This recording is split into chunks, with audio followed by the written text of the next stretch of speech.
Hello friends. दोस्तों, आज के वीडियो में हम डिस्कस करने जा रहे हैं यूपीएससी ईपीएफओ एग्ज़ाम के अकाउंट ऑफिसर एग्ज़ाम के अकाउंटेंसी सिलेबस के बारे में। और मुझे पता है कि बहुत सारे ऐसे बच्चे हैं जिनको अकाउंटेंसी से लेना देना नहीं है, उन्होंने अकाउंटेंसी की पढ़ाई नहीं की है। उनका जो स्ट्रॉन्ग एरिया रहा है वो अदर सब्जेक्ट है, चाहे वो करंट अफेयर हो, हिस्ट्री हो या अपने इंडियन पॉलिटी है। तो मैं भी आपको अकाउंटेंसी में इतना सब कुछ डेप्थ नहीं बताने जा रहा और आपको इतनी नॉलेज की ज़रूरत भी नहीं है। आपको जो ज़रूरत है बस इतना कि भाई उसमें जो 5-6 सवाल आए अकाउंटेंसी का वो एग्ज़ाम में बस बन जाए। तो जैसे कि इसका सिलेबस है, तो सिलेबस में तो बहुत कुछ बड़ी बड़ी चीज़ें लिख दी हैं कि principle of accounting, analysing analysis and recording transactions, adjustments and financial statements, completion of accounting cycles और सब्सिडरी लेजर्स, और फिर है स्पेशल लेजर्स। अब जिसने अभी तक अकाउंटेंसी नहीं पढ़ा तो उसको तो ये सारे वर्ड्स ही अजीब से लग रहे होंगे या काफ़ी टेक्निकल वर्ड लग रहा होगा। प्रिंसिपल्स ऑफ अकाउंटिंग, क्या पता नहीं कौन सी बड़ी बात हो गई, या एनालिसिस कैसे करे, रिकॉर्डिंग कैसे करे ट्रांजेक्शन्स की, एडजस्टमेंट्स क्या है, फाइनेंशियल स्टेटमेंट्स क्या है, अकाउंटिंग साइकिल क्या है, सब्सिडरी लेजर्स क्या है। ये अपने आप में एक बहुत ही यूनिक मतलब वर्ड्स हैं अकाउंटेंसी की फील्ड के।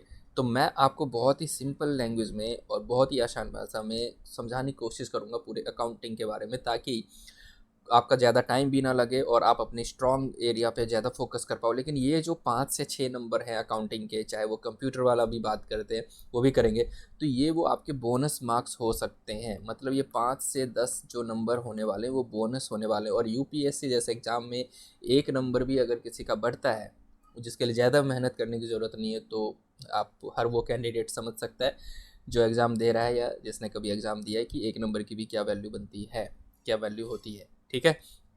तो अब हम कोशिश करेंगे कि ये जो बोनस मार्क्स है उसको कैसे लिया जाए, 5 से 10 नंबर का जो कंप्यूटर और अपना कंप्यूटर और ये अकाउंटेंसी का मिला के।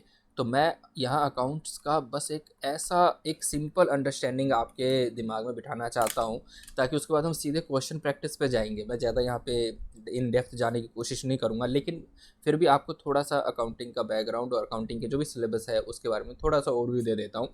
तो देखो, अकाउंटेंसी क्या है। अकाउंटिंग में आपको कोई ज़्यादा दिमाग नहीं लगाना, सिर्फ अकाउंटिंग 4 चीज़ों की ही होती है। और वो जो 4 चीज़ें हैं वो आपके पास भी है, मेरे पास भी, और वैसे ही किसी बिजनेस ऑर्गेनाइजेशन के पास भी होती है, किसी बिजनेस के पास भी होती है। वो 4 चीज़ें क्या है, सबसे पहले बात करते हैं। पहली है एसेट, मतलब संपत्ति। क्या आपके पास एसेट है, क्या मेरे पास एसेट है। अगर हम देखें तो आपके पास अगर आपका लैपटॉप है, आपके पास आपका मोबाइल है, और आपके बैंक में जो भी आपका पैसा पड़ा है, ये आपकी क्या है, संपत्ति है। तो ऐसे ही उसे हम क्या बोलते हैं, एसेट बोलते हैं। तो बिजनेस लैंग्वेज में उसी को क्या बोल दिया हमने, एसेट। और वैसे नॉर्मली भी इस संपत्ति को एसेट ही बोलते हैं। तो एक चीज़ तो ये हो गई। दूसरा, अगर किसी की एसेट है तो किसी के ऊपर कोई ना कोई कर्जा भी हो सकता है हमने अपने दोस्तों से उधार लिया हो जो कि हमें चुकाना है। 2 दिन में, 10 दिन में, ऐसे किसी बैंक से अगर लिया है तो वो लंबे समय में चुकाना होगा, अल्टीमेटली चुकाना है। तो वो चुकाने वाले को हम या कर्ज बोलते हैं, और कर्ज को यहाँ पे टेक्निकल टर्म्स में क्या बोल दिया, लायबिलिटी। तो 2 चीज़ें तो ये हो गई। अब 2 चीज़ें हो गई तो अब बाकी के 2 चीज़ें और क्या है।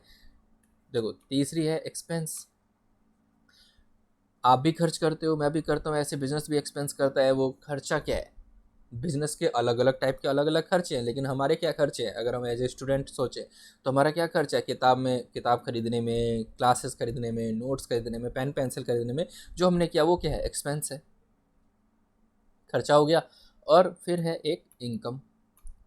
बिजनेस की बहुत सारी टाइप की अलग अलग इनकम हो सकती है। बिजनेस अपना बिजनेस कर रहा है, ऑपरेशन इनकम हो गई उनकी, परचेज सेल, जो भी मतलब सेल करने से। लेकिन हमारी क्या इनकम हो रही है और आपकी क्या इनकम है। भाई, पेरेंट्स से जो पैसा आपको मिलता है पढ़ने के लिए, वही आप मान सकते हो कि वही इनकम है, या फिर पॉकेट एक्सपेंस है, वो आपकी इनकम है।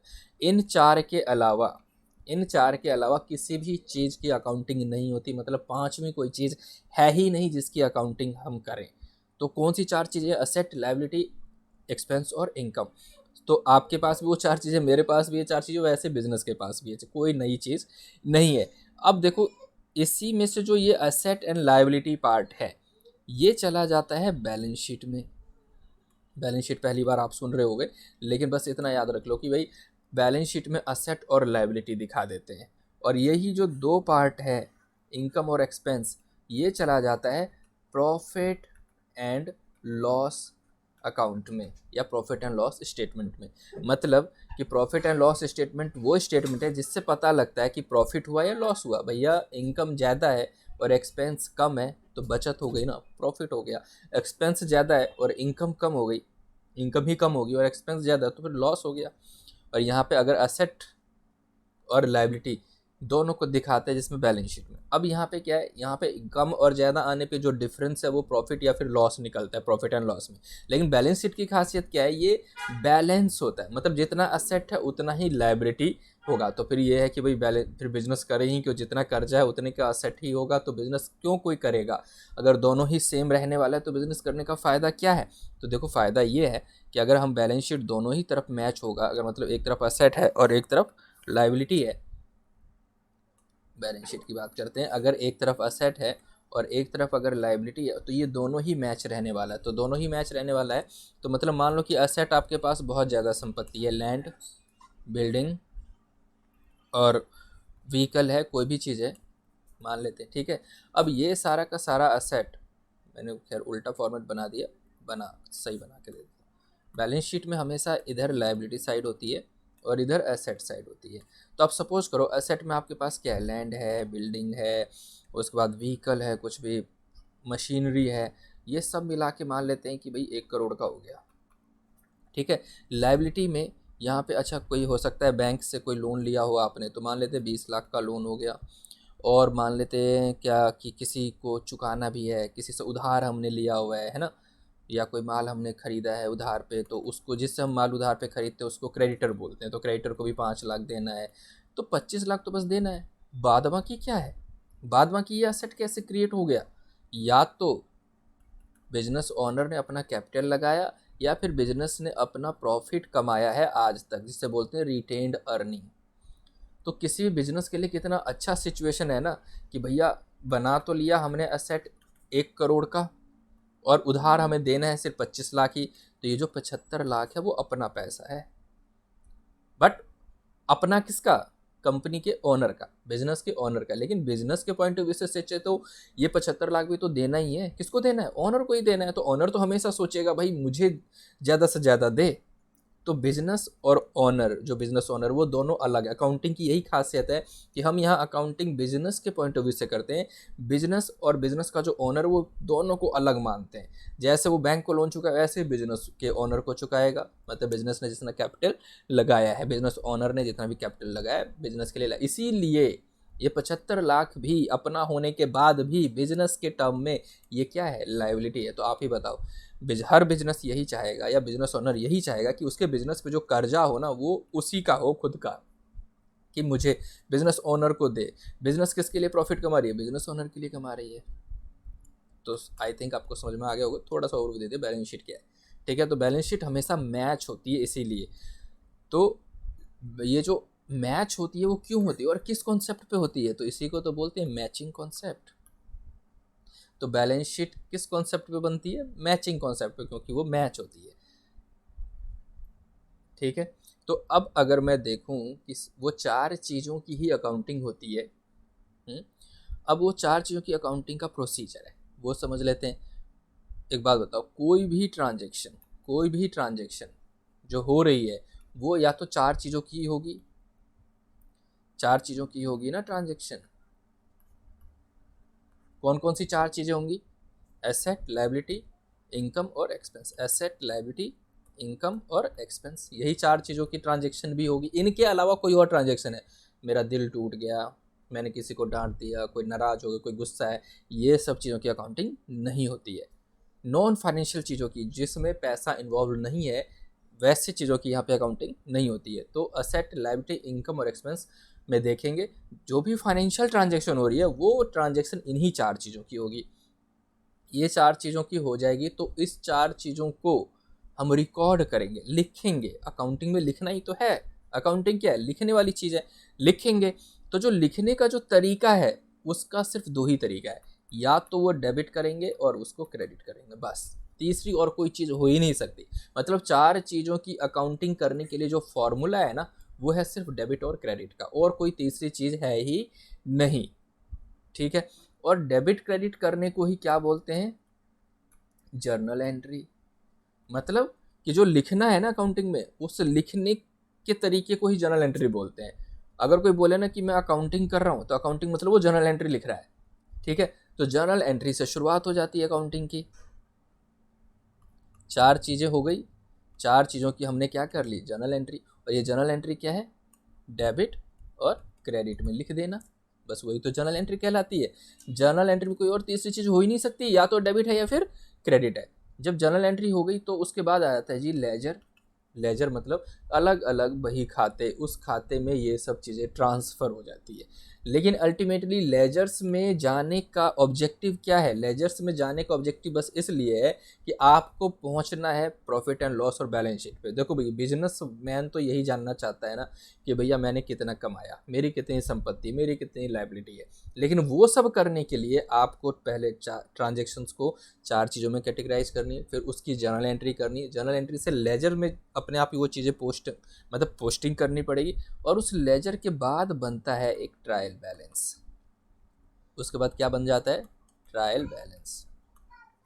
अब ये ट्रायल बैलेंस क्या है, यहाँ से कहानी और शुरू होती है कि आगे जो financial statement, profit and loss और बैलेंस शीट देख रहे थे, ट्रायल बैलेंस भी हमेशा मैच ही रहता है। मतलब अगर ये भी मैच रहता है तो ये भी मैचिंग कॉन्सेप्ट पे ही बन रहा है। तो अभी तक हमने 2 चीज़ देख ली भाई, मैचिंग कॉन्सेप्ट पे बैलेंस शीट है, मैचिंग कॉन्सेप्ट पे ट्रायल बैलेंस है।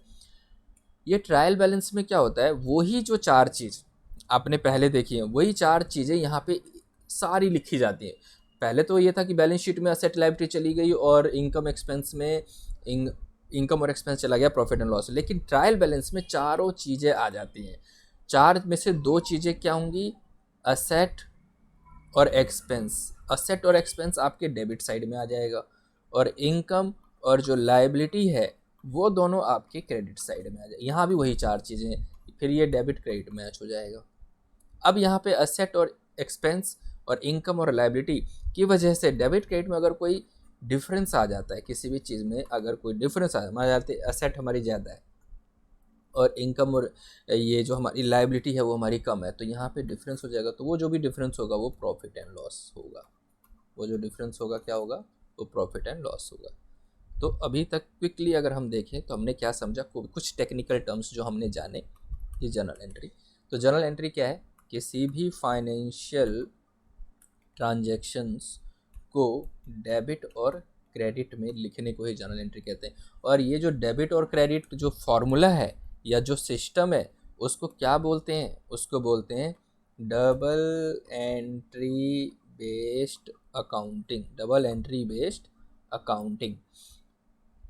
तो ये डबल एंट्री वर्ड आ गया, डबल एंट्री बेस्ड आ गया, इसका मतलब क्या, सिंगल एंट्री बेस्ड भी होती है क्या accounting, single entry based. Yes, मैं और आप क्या करते हैं, सिंगल एंट्री बेस्ड ही तो अकाउंटिंग करते हैं भाई। कोई भी खर्चा किया तो लिख लेते हैं एक पेपर पे, मम्मी पापा को हिसाब दिखा देंगे, या खुद के हिसाब के लिए किसी को बताना हो तो वो एक सिंगल, हमारे मम्मी पापा भी बहुत पहले से कर रहे हैं, मतलब अकाउंटिंग बहुत पहले से हो रही है, हर कोई अकाउंटिंग कर रहा है। बस हम यहाँ पे बस डबल एंट्री को अपना के हर चीज़ को डेबिट क्रेडिट में कर देते हैं, तो उसको बोल देते हैं जी अकाउंटिंग कर दी हमने। डबल एंट्री बेस्ड अकाउंटिंग की बात हो रही है यहाँ पे, ठीक है। तो हमने क्या क्या देख लिया, जर्नल एंट्री देख लिया, हमने लेजर्स देखे, लेजर्स में सारे के सारे जर्नल एंट्री का जो भी हम डेबिट और क्रेडिट करते हैं वो वहाँ पे पोस्ट होता है, वहाँ पे लिखा जाता है। लेजर्स देख लिया हमने। फिर हमने देखा ट्रायल बैलेंस, जो कि तीसरा स्टेप है। ट्रायल बैलेंस में समरी होती है चारों की चारों चीज़ों की, एसेट की भी, इनकम की भी, एक्सपेंस की भी और लायबिलिटी की भी। असेट और एक्सपेंस डेबिट साइड में होता है ट्रायल बैलेंस में, और इनकम और लायबिलिटी क्रेडिट साइड में होते हैं ट्रायल बैलेंस के। फिर हमने देखा उसके बाद कि प्रॉफिट एंड लॉस अकाउंट बन जाता है, और फिर बैलेंस शीट बना लेते हैं, ठीक है। ये सब टेक्निकल टर्म्स थे जो हम धीरे धीरे सीख रहे हैं। अब ये बताओ जी, ये जो P&L अकाउंट, जो प्रॉफिट एंड लॉस अकाउंट है, और जो बैलेंस शीट है, इसको बोलते क्या है, इसको अगर कंबाइंड बोलना चाहें तो इसी को तो फाइनेंशियल स्टेटमेंट बोलते हैं। इसी को क्या बोलते हैं, फाइनेंशियल स्टेटमेंट। अगर आप किसी कंपनी की फाइनेंशियल स्टेटमेंट देख रहे हो, इसका मतलब आप उसका प्रॉफिट एंड लॉस पता लगा रहे हो, आप उसकी संपत्ति का पता लगा रहे हो, आप उसके कर्जे का पता लगा रहे हो, लायबिलिटी का। तो अब तो आपको इतना समझ में ही आ गया कि अगर किसी कंपनी की बैलेंस शीट आप देख रहे हो और बैलेंस शीट में आपने देखा कि जो आउटसाइड लोन है, जो बैंक को चुकाने वाला लोन है, वो अगर ज़्यादा है, इसमें तो कंपनी अच्छी नहीं है। इसके पास तो लायबिलिटी होनी चाहिए जो अपने ही ओनर को चुकाने वाला हो, ठीक है। इसके पास कौन सी लायबिलिटी होनी चाहिए, जो अपने ही ऑनर को चुकाने वाला हो। एक सेकंड। ओके, मैं आगे वीडियो कंटिन्यू करता हूँ। कुछ टेक्निकल इश्यूज़ की वजह से कुछ वीडियो में प्रॉब्लम आ रही है, तो मिलते हैं नेक्स्ट वीडियो में, और आगे हम कुछ और अकाउंट के टेक्निकल टर्म्स को समझेंगे, ताकि आप जब क्वेश्चंस देखेंगे तो आपको अजीब सा नहीं लगेगा और कॉमन अंडरस्टैंडिंग से वो सारे क्वेश्चन आप कर पाओगे। ओके, तब तक के लिए बाय बाय, टेक केयर।